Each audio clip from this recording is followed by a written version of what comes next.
Friends ಬನ್ನಿ ಇವತ್ತು egg masala ಮಾಡೋಕ್ಕೆ ಮುಂಚೆ ಈರುಳ್ಳಿ ಟೊಮೊಟೊ ಕಾಯಿ ಶುಂಠಿ ಬೆಳ್ಳುಳ್ಳಿ ಚಕ್ಕೆ ಲವಂಗ ಏಲಕ್ಕಿ ಪಪ್ಪು ಆ್ಯಂಡ್ ಗಸಗಸೆ ಸೊ ಏನೇನೆಲ್ಲ ರೆಡಿ ಮಾಡ್ಕೊಂಡಿದ್ದೀವಲ್ಲ ಅದನ್ನೆಲ್ಲ ಒನ್ ಬೈ ಒನ್ ಮಿಕ್ಸಿ ಜಾರ್ಗೆ ಹಾಕಿ ಅದನ್ನೆಲ್ಲ ನಾವು ಪೇಸ್ಟ್ ಮಾಡಬೇಕಾಗುತ್ತೆ. ಸೊ ಒನ್ ಬೈ ಒನ್ ಹಾಕೊತಾ ಬನ್ನಿ ಎಲ್ಲನೂ. ಸೊ ಫಸ್ಟ್ ಕೆಳಗಡೆ ಕಾಯಿ ಹಾಕಿ, ಯಾಕಂದರೆ ಕಾಯಿ ಕೆಳಗಡೆ ಹಾಕೋದ್ರಿಂದ ಬೇಗ ಸಣ್ಣ ಆಗೋ ಚಾನ್ಸಸ್ ಇರುತ್ತೆ. ಸೊ ಅದಕ್ಕೇ ಕೆಳಗಡೆ ಕಾಯಿ ಹಾಕಿದ್ರೆ ಬೇಗ ನಮಗೆ ಪೇಸ್ಟ್ ಆಗೋದು ಚೆನ್ನಾಗಾಗುತ್ತೆ. ಪೇಸ್ಟನ್ನು ತೀರಾ ನುಣ್ಣು ಪೇಸ್ಟ್ ಮಾಡಿ ಒಂದು ಅದಕ್ಕೆ ರುಬ್ಬಿ, ಅದರ ಜೊತೆಗೆ ಕೊತ್ತಂಬರಿ ಸೊಪ್ಪು 1-2 3 ಹಸಿರು ಮೆಣಸಿನ್ಕಾಯಿ ತೊಗೊಳ್ಳಿ, ಯಾಕಂದರೆ ಇದರಲ್ಲಿ ಖಾರ ಪುಡಿನ ಯೂಸ್ ಮಾಡಬೇಕಾಗತ್ತೆ. ಹಾಗಾಗಿ 1-2-3 ಸಾಕು ಅಷ್ಟು ಹಸಿರು ಮೆಣಸಿನ್ಕಾಯಿ. ಖಾರ ನೋಡ್ಕೊಂಡು ಹಾಕೊಳ್ಳಿ, ಎಷ್ಟು ಬೇಕೋ ನೀರು ಅಂತ ಹಾಕೊಂಡು ರುಬ್ಕೊಳ್ಳಿ.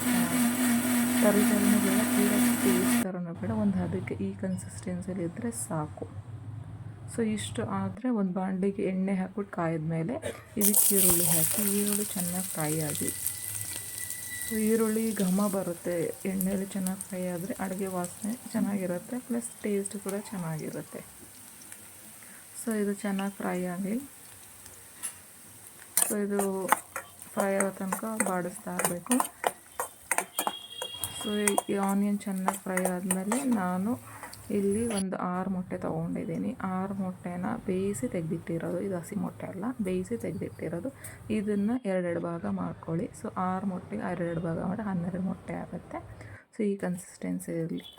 ಸೊ ಇವಾಗೇನು ಈರುಳ್ಳಿ ಎಲ್ಲ ಹಾಕಿದ್ದು ಅದಾದಮೇಲೆ ನಾವು ರುಬ್ಬಿರೋಂಥ ಪೇಸ್ಟ್ ಹಾಕಿ, ಅದಕ್ಕೆ ಪೇಸ್ಟ್ ಹಾಕಿದ್ಮೇಲೆ ಅದಕ್ಕೆ ಎಷ್ಟು ಬೇಕೋ ಖಾರ, ಅರಶಿನ ಪುಡಿ, ಉಪ್ಪು, ಗರಂ ಮಸಾಲ, ಧನಿಯಾ ಪುಡಿ, ಸೊ ಇಷ್ಟು ಮಸಾಲ ನಾವು ಹಾಕಬೇಕು ಅದಕ್ಕೆ. ಸೊ ಹಾಕಿಬಿಟ್ಟು ನೀವು ನಿಮ್ಮ ಕನ್ಸಿಸ್ಟೆನ್ಸಿ ನೋಡ್ಕೊಳ್ಳಿ, ಯಾಕಂದರೆ ನಾನು ಮಾಡ್ತಾ ಇರೋದು 6 ಮೊಟ್ಟೆಗೆ ಮಾಡ್ತಾ ಇರೋದು. ಸೊ ನೀವು ಬೇಕಾದ್ರೆ ಕ್ವಾಂಟಿಟಿನ ಜಾಸ್ತಿ ಆದರೂ ಮಾಡ್ಬೋದು, ಇಲ್ಲಾಂದರೆ ಕಡಿಮೆ ಕೂಡ ಮಾಡ್ಬೋದು. ಸೊ ಇಷ್ಟು ಹದ ನೋಡಿಕೊಂಡು ಮಾಡಿ ನೀವು. ಸೊ ಇದೆಲ್ಲ ಹಾಕ್ಬಿಟ್ಟು ಎಲ್ಲ ಚೆನ್ನಾಗಿ ಒಂದು ಮಿಕ್ಸ್ ಆಗಬೇಕು ಆ ಮಸಾಲ ಜೊತೆ. ಖಾರ ಉಪ್ಪು ಎಲ್ಲ ಚೆನ್ನಾಗಿ ಹಿಡಿಬೇಕು ಆ ಮಸಾಲಾಗೆ.